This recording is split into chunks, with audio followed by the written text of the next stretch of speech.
Donc voici une capsule vidéo pour vous présenter les notions de monnaie numérique, monnaie électronique, monnaie virtuelle et crypto-monnaie. Le type de monnaie que nous utilisons, c'est de la monnaie scripturale, qu'on appelle également monnaie écriture. C'est la monnaie qui va constituer le solde des dépôts bancaires. Cette monnaie scripturale est créée, elle est gérée et elle est transférée dans le cadre de ce que l'on appelle un système centralisé. Un système centralisé, c'est un système qui va être contrôlé par les banques, par les lois et par les règlements établis par les gouvernements et qui va être sous la surveillance de la banque centrale. C'est ce qu'on appelle un système centralisé. La principale différence entre la monnaie scripturale et ce que l'on appelle les monnaies numériques, c'est le passage d'un système centralisé à un système décentralisé. Dans le système décentralisé, la monnaie, la création de monnaie, la gestion de la monnaie, la circulation de la monnaie ne sera plus sous le contrôle des lois, des règlements et du système bancaire. Ça va marquer évidemment une évolution majeure, c'est une rupture essentielle. Et j'attire votre attention sur le fait que la monnaie scripturale, comme les monnaies numériques, sont toutes les deux des monnaies dématérialisées. C'est des choses que l'on ne voit pas. Je peux pas vous montrer la photo d'une monnaie dématérialisée. On peut prendre en photo un support, on va en voir plusieurs, mais en tant que tel, ce sont des monnaies qui sont totalement dématérialisées. Donc la différence n'est pas là. La différence, encore une fois, c'est de savoir qui va créer, qui va contrôler cette monnaie-là. Si le contrôle est effectué par des banques, par la banque centrale, par des lois et des règlements votés et mis en place par un gouvernement, c'est un système centralisé. Si on quitte cette logique-là, on va aller vers un système décentralisé. La monnaie numérique se divise en deux grandes catégories et peut-être une troisième catégorie que l'on va voir à la fin de cette capsule. Pour l'instant, on va rester sur deux grandes catégories de monnaie numérique qui sont la monnaie électronique et la monnaie virtuelle. La monnaie électronique, c'est par exemple une carte prépayée de marque Visa ou Mastercard ou d'une banque ou de Poste Canada. La monnaie électronique, ça peut également être une carte de type Google Play, Apple Store, Steam Card, etc. Et enfin, la monnaie électronique, ça peut être également cette monnaie que vous avez stockée sur un portefeuille électronique, et c'est le cas, par exemple, de PayPal. Alors, il y a trois choses importantes à bien noter sur cette monnaie électronique. La première chose, c'est que vous pouvez utiliser cette monnaie électronique-là sans avoir nécessairement besoin d'un compte bancaire. On peut utiliser la monnaie électronique sans avoir nécessairement un compte bancaire. Deuxième élément à comprendre, c'est que cette monnaie électronique repose sur le concept de prépaiement. C'est-à-dire que la valeur monétaire a déjà été achetée. Elle est achetée à l'avance par le client.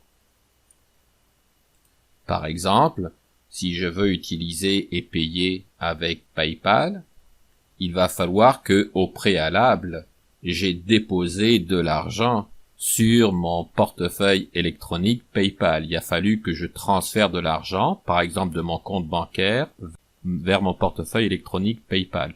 Et en faisant cela, j'ai transféré de la monnaie scripturale, celle qui part de mon compte bancaire, et je l'ai transformée en de la monnaie électronique lorsqu'elle arrive sur mon portefeuille électronique PayPal. C'est la même chose si je vais chez Jean Coutu ou chez Couche-Tard et que je veux acheter une carte Google Play. Je vais acheter cette carte-là, je vais payer, mettons, 25 $ cette carte-là. C'est donc un prépaiement qui a été fait et ensuite je pourrais utiliser par exemple ma carte Google Play de 25 $. Mais la valeur monétaire a déjà été achetée à l'avance. Troisième chose qu'il va falloir retenir de la monnaie électronique, c'est qu'il y a un lien entre la monnaie électronique et la monnaie officielle, la monnaie couramment utilisée. Par exemple, au Canada, la monnaie officielle, la monnaie couramment utilisée, c'est le dollar canadien. Or, la monnaie électronique va être libellée en dollars canadiens. Par exemple, mon compte PayPal, il est en dollars canadiens. Si j'achète une carte Apple Store, elle va être en dollars canadiens.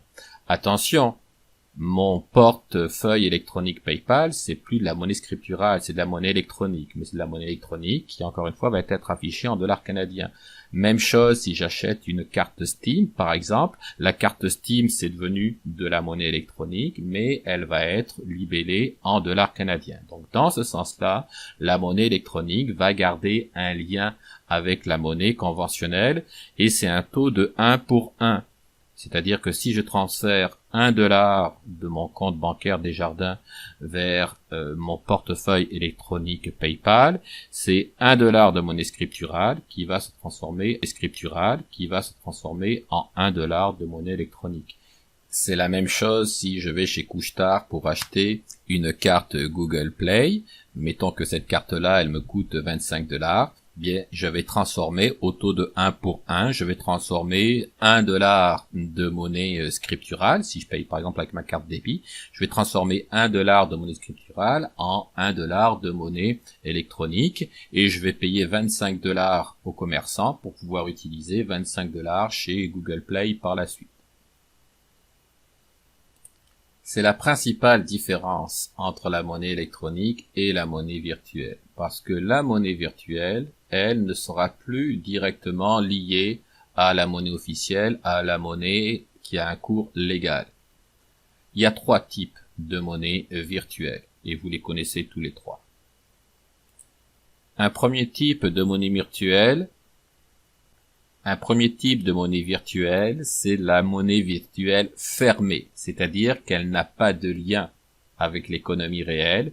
Et là, on peut prendre pour exemple la monnaie ou le système de monnaie que l'on va retrouver dans des jeux vidéo, dans des jeux en ligne, avec une monnaie qui va être créée à l'intérieur du jeu et qui va être utilisée par les joueurs et seulement par les joueurs pour pouvoir faire des échanges, pour pouvoir acheter des potions, pour pouvoir acheter des armes. C'est une monnaie virtuelle qui est fermée parce qu'elle n'a évidemment aucun lien avec la monnaie légale. Il ne vous est, par exemple, pas possible, alors malheureusement peut-être pour les gamers, mais il ne sera pas possible d'aller échanger cette monnaie-là qui a été gagnée dans le cadre d'un jeu. Vous pouvez pas la changer, la transformer en dollars canadiens. Deuxième type de monnaie virtuelle, c'est ce qu'on appelle la monnaie virtuelle avec un flux unidirectionnel. Unidirectionnel, ça veut dire que ça va seulement dans un sens et ça va pas dans les deux sens. Alors cette monnaie virtuelle avec flux unidirectionnel, c'est de la monnaie virtuelle que je vais pouvoir acheter avec des dollars. Donc je pars de mes dollars pour pouvoir acheter de la monnaie virtuelle, mais je peux pas faire le sens contraire. Cette monnaie-là virtuelle, une fois que j'ai là, je ne peux pas la rééchanger, je ne peux pas la retransformer en des dollars. Alors l'exemple que l'on peut donner ici, c'est le système de points que vous allez gagner quand vous faites des achats, par exemple Air Miles ou des boni dollars.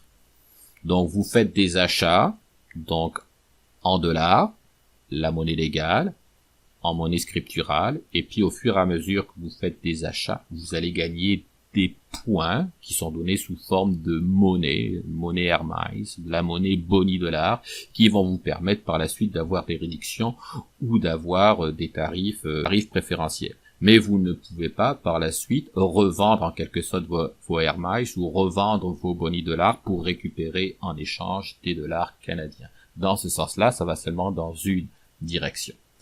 Et enfin, vous avez la monnaie virtuelle qui est bidirectionnelle. Donc la monnaie virtuelle bidirectionnelle, c'est de la monnaie que je vais pouvoir acquérir contre des dollars et que je peux également revendre pour obtenir en échange des dollars. Alors, les crypto-monnaies, notamment le Bitcoin, c'est un exemple de monnaie virtuelle bidirectionnelle. Je peux, avec des dollars canadiens, acheter des bitcoins et je peux revendre mes bitcoins pour obtenir en échange des dollars canadiens. Alors on vient parler de Bitcoin, qui est le Bitcoin, c'est la crypto-monnaie la plus populaire, la plus célèbre à travers le monde. Alors c'est quoi une crypto-monnaie? Donc vous avez un premier élément de réponse. Une crypto-monnaie, c'est une monnaie virtuelle. Ça c'est pour son aspect économique. Mais il y a, avec la crypto-monnaie, une dimension technologique très importante qui est liée notamment à ce qu'on appelle la chaîne de blocs. Et vous allez avoir une activité à faire sur la chaîne de blocs pour mieux vous faire comprendre cette dimension technologique-là.